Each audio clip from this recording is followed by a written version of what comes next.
You are not going to be useful around the house, huh? Then why fucking stay if that is the kind of wife you are? I was left to sit there in stunned silence at what my mother-in-law had just said. His mother glared at me with this awful, seething look. We have Francisco, and we do not want you anymore. Really? Why are you always tired and never seem to get things done? Why is that? My sister-in-law, who never helps around the house, said to me in a bored voice, Francisco, this is too much. Don't you think your mother's and sister's words are going overboard? I'm doing my best too. When I sought help from my husband, he responded with a demeaning attitude. I agree with my mother and sister. I'm busy with work and I'm in trouble if you don't help with the chores. Besides, my relationship with the new part-time girl is progressing and you're just baggage. Can you quickly pack and live somewhere else? As I was shocked by Francisco's words, I checked the reactions of the three. They all seemed to blame me. A rage I couldn't put into words welled up in my chest. I took a deep breath, calmed myself, and said, I understand, I need some time. My in-laws, who had relied on me so much until now, were starting to fall apart. My name is Michelle. I'm 32 years old. I am working and I spend my days doing my best in both my job and household chores.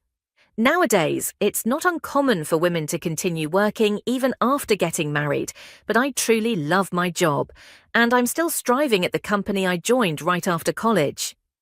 One morning, as I was getting ready for work, my husband approached with a pleading look.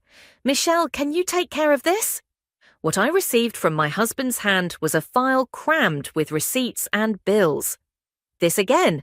You should manage your cafe's finances properly, I said with a smile, to which my husband Francisco responded with a slightly spoiled face. Sorry, but I'm really bad at that. I met Francisco in an unusual way. I was drawn to him while he was working part-time at a cafe I frequented. After a few chats, we naturally began dating and eventually talked about marriage. Now, Francisco owns that cafe. However, contrary to how he runs the cafe, he's not good at paperwork and always asks me to handle the accounting. As I sighed, my mother-in-law chimed in. Michelle, I suddenly feel like eating Chinese food tonight. Sure, but could you rinse the rice a bit? Well, why don't you come home early and do it? Plus, Mia and the kids are coming this weekend, so we have to think about their meals. All right, I got it. I nodded to my mother-in-law's request and hurriedly left the house.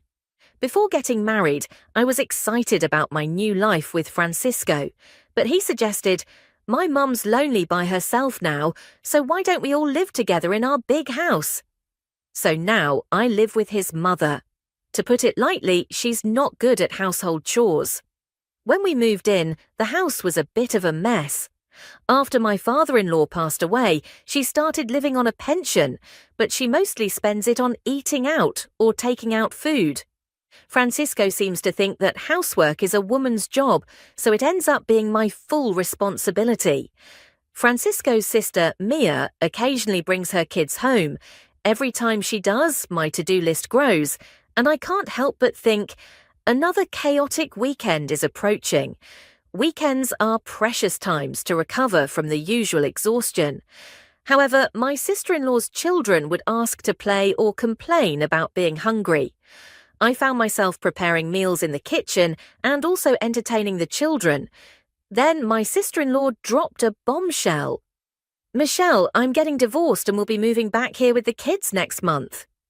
Surprised, I was so shocked I momentarily lost words. Really? Yes, do you have something to say? No, I was just thinking it must have been hard. When are you moving? I want to move as soon as possible.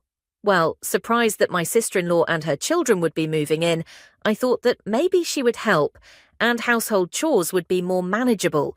We had a normal relationship, but I hoped that this would bring us closer and she would help with the chores. I spent every day with a positive attitude. However, reality had other plans. Perhaps because she grew up with my mother-in-law, my sister-in-law seemed to live a life devoid of housework. She spent most of her time lounging on the sofa, watching TV, and always had some snack with her. Watching her, I realized her neglect of housework might have contributed to her divorce. Now, with the added responsibility of preparing meals for her children and making lunches for kindergarten, my workload increased and my free time diminished. I had hoped she would help, but it was very disappointing that it turned out to be a swing and a miss. Then there was a time when my work at the company suddenly became hectic. Every day I would start work early and do overtime. When I returned home exhausted, the room would be overflowing with things, with no space to even walk. Every time I came home and saw the scene, waves of fatigue would wash over me. On top of that, my mother-in-law and sister-in-law would complain. "Is dinner ready yet?" Or, "Why are you home so late?" When I couldn't manage household chores, my mother-in-law and sister-in-law would say things like, "Michelle, there's a mountain of laundry waiting. Don't slack off just because you're busy," in a cold manner. "Mother-in-law, I'm really trying my best," I thought, but before my sister-in-law could say anything, I often chose to remain silent. "Michelle, are you standing up to your mother-in-law? That's a bit bold, but for the sake of the children, please try a little harder to make homemade meals," my sister-in-law said. "If you have so much free time at home, why don't you help out once in a while?" she continued. "What? Doing household chores? Ha, ha. Francisco owns a store, so Michelle doesn't need to work, right? If that's the case, maybe you should try a little harder at home." Behind their words, I felt the pressure that I should be doing more. That night, at the peak of my stress, I decided to speak my mind to Francisco. "I've been so busy lately, and neither my mother-in-law nor my sister-in-law are helping out with household chores, so it's really hard." "Michelle, you're not speaking ill of our family, are you?" Francisco's eyes sharpened a bit, and I braced myself. "That's not what I mean, but it's hard for me to do everything by myself. If you helped out once in a while, things would be a little easier for me. I'm busy managing the store. It's different from a regular job. Housework is the wife's responsibility, right?" Even so, a bit disappointed by his response, I sat and thought for a while. A good idea suddenly popped into my head. I had a brainstorming moment. Could this work? I silently pumped my fist. I immediately grabbed my smartphone, opened my favorite online shop, and started adding necessary items to the cart. After completing the purchase, I went to bed satisfied. A few days later, my new electronic household appliances, which would become my lifelines, were delivered to our home. The latest washing machine, a cleaning robot that cleans every corner of the room, and a rice cooker that cooks delicious rice without much effort. Each of them was a savior, making my daily life just a little bit easier and more enjoyable. As I was setting up the new washing machine, my mother-in-law and sister-in-law suddenly appeared with surprised expressions. "Wait, Michelle, you got such a fancy washing machine? But the old one was still good, wasn't it?" Smiling gently, I replied, "The old one took a bit too long, and I heard this new one shortens the laundry time." Their gaze then shifted to the cleaning robot and the new kitchen appliances. "See, I've also upgraded these," I said, showing them off a bit. "All these things, cleaning robots and convenient cooking appliances. Michelle, come over here for a moment," my mother-in-law said. Inside the room, seeing the slightly surprised expressions of my mother-in-law and sister-in-law, I smirked to myself. Francisco sat next to me, and the four of us began our discussion. "Hey, why did you buy so many things?" My mother-in-law raised her voice. "Do you really need all these new appliances? Isn't it just because you want to make things a bit easier?" She continued, "Well, I thought it would be nice if things around the house could run a bit more smoothly," I replied, with a slightly troubled expression. But my mother-in-law chimed in, "Relying too much on machines? Aren't we interrupting the—" The sister-in-law waved her hand.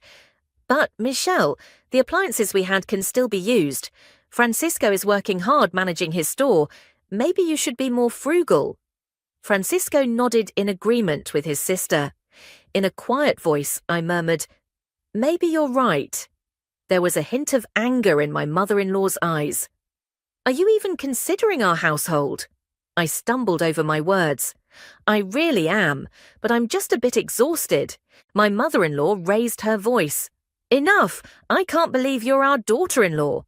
My sister-in-law, with a disgusted look, added, I'll watch over Francisco. We don't need someone like you here. When I looked at Francisco, he said coldly, I understand what Mum and Sis are saying. It's a bit difficult to have a wife who doesn't do housework.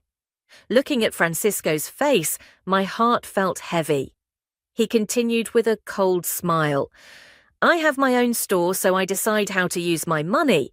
But being with someone who spends on anything and everything might be difficult. Why has it come to this? Despite being shaken by his words, I looked into Francisco's eyes and counted. Also, I've noticed things have been going well with that new part-time girl. She's more attractive than you are now. Maybe it's time for you to pack up and find a new place to live. A fire of anger surged within me. Although I didn't voice it, it was clear in my eyes. But taking a step back and calming myself, I replied after taking a deep breath. All right, I'll look for a new home. That's better. Finally, you understand? I'll feel much better without you around. Hearing those words, I felt a surge of indescribable emotion. I took out something I had already prepared from a corner of the room. Well, let's send it with this. In my hand was a divorce paper already filled out. I had it on hand, anticipating that something might happen someday. Oh, you had this prepared beforehand, Francisco said. Well, it doesn't matter. I'll sign it. Enjoy your new life. Smugly, Francisco signed the papers. That night, I moved to a nearby weekly rental apartment with just the bare essentials and the divorce paper. No one tried to stop me when I left. Did they ever really care about me? After submitting the divorce paper at the city office, I found a stylish apartment to start fresh. During this time, an unexpected opportunity came my way, a promotion I had been putting off because of my family situation. I seized this chance and began working as a section manager. Every day, as I dedicated myself entirely to my job, I felt a renewed sense of accomplishment. In the midst of these busy days, my phone rang.